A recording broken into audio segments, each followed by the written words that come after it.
Welcome to our channel buds cooking.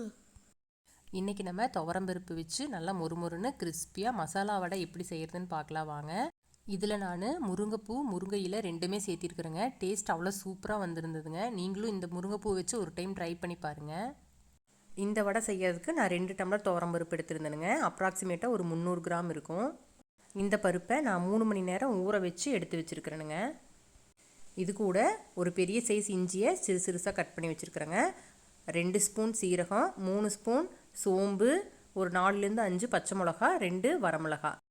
இப்போ இதையெல்லாம் ஒரு மிக்சி ஜாருக்கு மாற்றிட்டு அரைச்சி எடுத்துக்கலாங்க.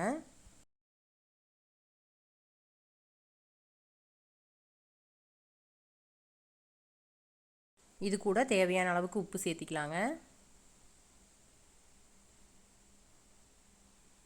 கொஞ்சமாக தண்ணி சேர்த்தி இப்போ இதையே அரைச்சி எடுத்துகிட்டு வந்துக்கலாங்க.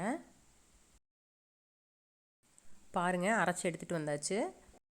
இஞ்சியெல்லாம் நல்லா அரைப்பட்டுருச்சுங்க. ஆனால் சோம்பு சீரகமெல்லாம் கொஞ்சம் முழுசாக அப்படியே இருக்குது.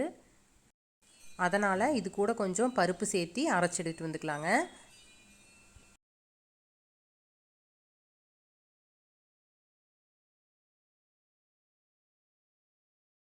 பாருங்கள், இப்போ எல்லாமே நைஸாக அரைப்பட்டுருச்சு. இப்போ இதையே இன்னொரு பாத்திரத்துக்கு நம்ம மாற்றிக்கலாம்.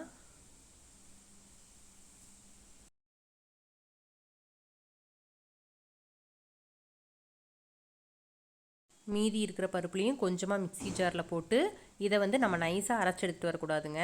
கொஞ்சம் குறகுறப்பாக 1க்கு 2 அரைச்சி எடுத்துக்கலாம். அரைச்சி எடுத்து வந்தாச்சுங்க. இப்போ இதையும் அதே பாத்திரத்துக்கு நம்ம மாற்றிக்கலாம். இதே மாதிரியே மீதி இருக்கிற பருப்பு எல்லாத்தையும் நம்ம குறகுறப்பாக அரைச்சி எடுத்துக்கலாங்க. எல்லாத்தையும் அரைச்சி எடுத்து வந்தாச்சுங்க. இனி இது எல்லாத்தையும் கையிலேயே நல்லா கலந்து விட்டுக்கலாம். இப்படி நீங்கள் கலந்து விடும்போது தான் முதல்ல அரைச்ச மசாலா இது எல்லா மாவுலேயுமே நல்லா பிடிக்குங்க. இந்த டைமில் நீங்கள் உப்பு செக் பண்ணிவிட்டு பத்தலினா மறுபடியும் போட்டுக்குங்க. அடுத்து நான் ஒரு கைப்பிடி அளவுக்கு முருங்கைப்பூ எடுத்துருக்குறேங்க. அதில் பாதி அளவுக்கு முருங்கை இலை எடுத்து வச்சுருக்கிறேன்.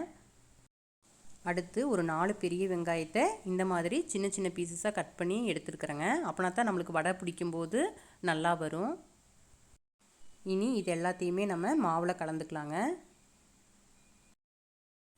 நீங்கள் ஒரு தடவை வீட்டில் இந்த மாதிரி முருங்கைப்பூ முருங்கை இலையெல்லாம் சேர்த்து செஞ்சு பாருங்கள். திரும்ப திரும்ப செய்வீங்க. அவ்வளோ டேஸ்ட்டாக இருக்குங்க இந்த வடை. வீட்டில் இருக்கிறவங்க எல்லாத்துக்குமே இந்த வடை ரொம்ப பிடிக்கும். இனி இது எல்லாத்தையுமே நல்லா கலந்து விட்டுக்கலாங்க.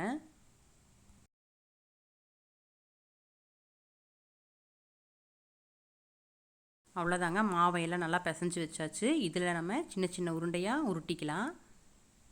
இந்த மாதிரி மாவை சின்ன சின்ன உருண்டையாக உருட்டி வச்சுக்குங்க.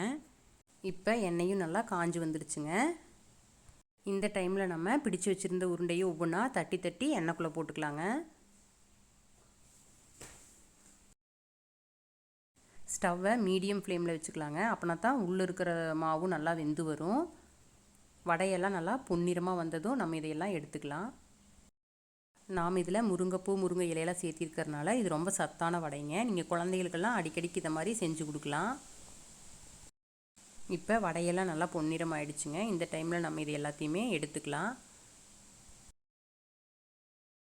வெறும் 2 டம்ளர் துவரம்பருப்பில் எனக்கு 40 வடைகள் வரைக்கும் வந்துச்சுங்க. அவ்வளோதாங்க, நல்லா மொறுமொறுன்னு முருங்கைப்பூ மசாலா வடை ரெடி ஆகிடுச்சுங்க. நீங்களும் இந்த வடையை ஒரு டைம் ட்ரை பண்ணி பாருங்கள். கண்டிப்பாக உங்களுக்கு பிடிக்கும். இந்த ரெசிபி பிடிச்சிருந்ததுன்னா லைக் பண்ணுங்கள், ஷேர் பண்ணுங்கள், கமெண்ட் பண்ணுங்கள். மறக்காமல் பட்ஸ் குக்கிங் சேனலை சப்ஸ்கிரைப் பண்ணுங்கள். தேங்க்யூங்க.